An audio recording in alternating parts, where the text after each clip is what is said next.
Hello, so I'm making strawberry rhubarb pie. So I need 3 cups of fruit. So I've got rhubarb that I thawed. And then to that I'm just adding some strawberries.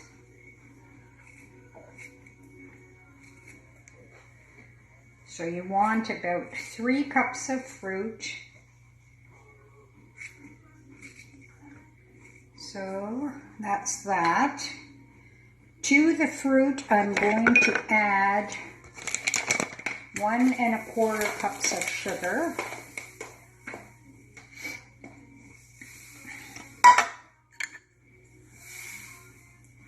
And to this quarter one, I'm going to put in, you need a little bit of a thickening agent. So I'm going to put in a tablespoon of cornstarch. So I'll put that in.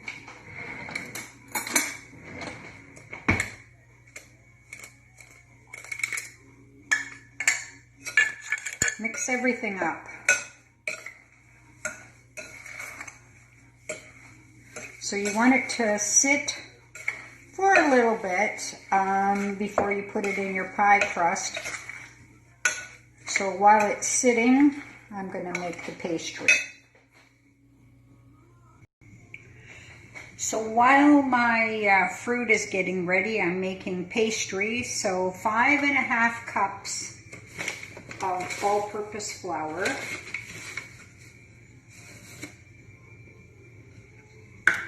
2 teaspoons of salt.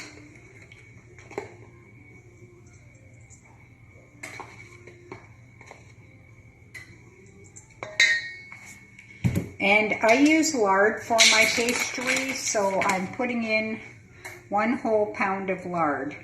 And now I'm going to work that in with a pastry cutter. So I've worked in all the lard using this. You can also, see how it looks, you can also use a fork. It doesn't really matter. But now I've got to do the liquid part. So that involves 1 egg,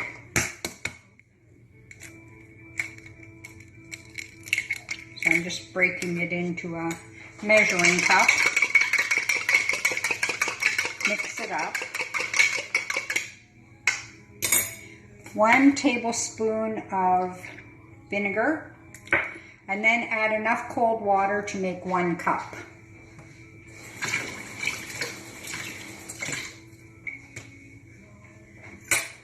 So then stir it up, and that entire thing is going to go into your flour.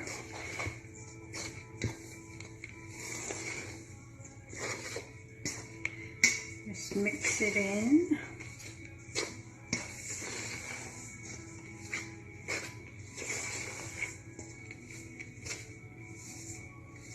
That's your pastry ready for your pie.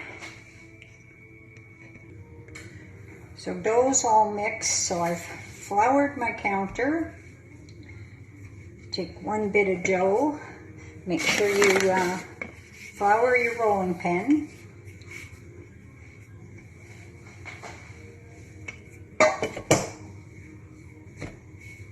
I always use lard in my pastry recipes.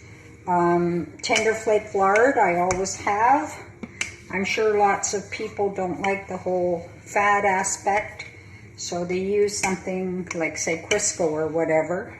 Yeah, it works too, but this is what I use. So then once you have it rolled out to the size you think is good, fold it over. I've greased my pan.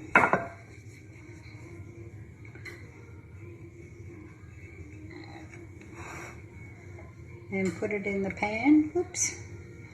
As you can see, this bit right here is ripping. You can push it together with your fingers.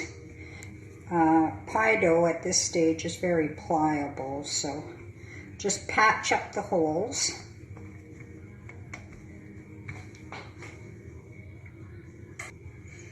put in your strawberry rhubarb filling that has been sitting.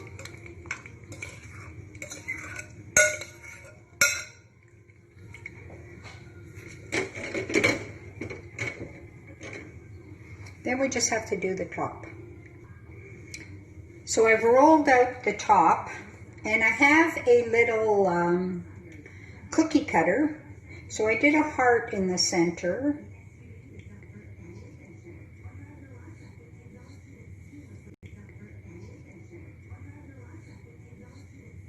Then again, fold it in half, get your pie.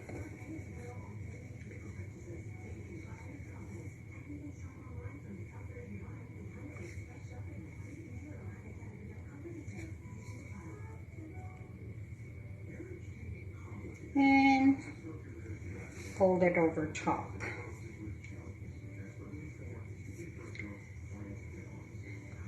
So that's that. There's your pie done. Now, if you want, you can use a knife and go around, take off the excess dough.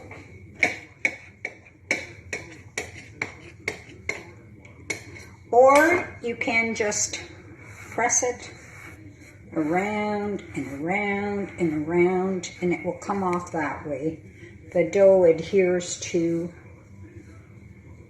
the dish and cuts. So if you want, I crimp mine between my finger, these two fingers, my thumb, all the way around. But you can also use a fork if you like, and you can crimp it like so. Or you can do back and forth patterns, so you can do one this way, one this way, one this way, one this way.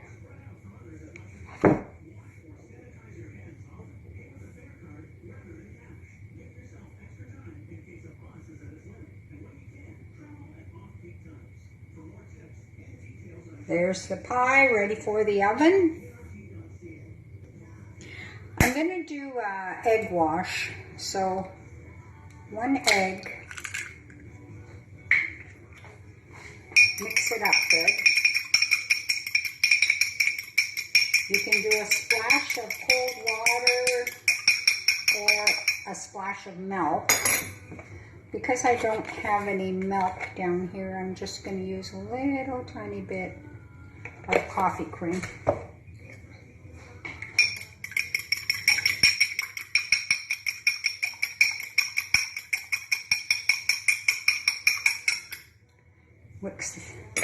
So then it's all mixed up, and then you just coat your pie crust. Just lightly spread it around. Like you can, if you don't have a pastry brush, you can also just dip your hand in and do it like that with your fingers. So now it's going in a preheated 425 oven, 15 minutes, and then turn it down to 350 and bake it for another 30 to 35 minutes. So there's the pie oven ready. Oh, one other thing I just wanted to show you. I've got a little bit of extra dough here. If you wanted to, what you could do with this extra dough, you know, depending on if you have little kids or making it for your sweetheart or whatever, roll out the little bit of extra dough.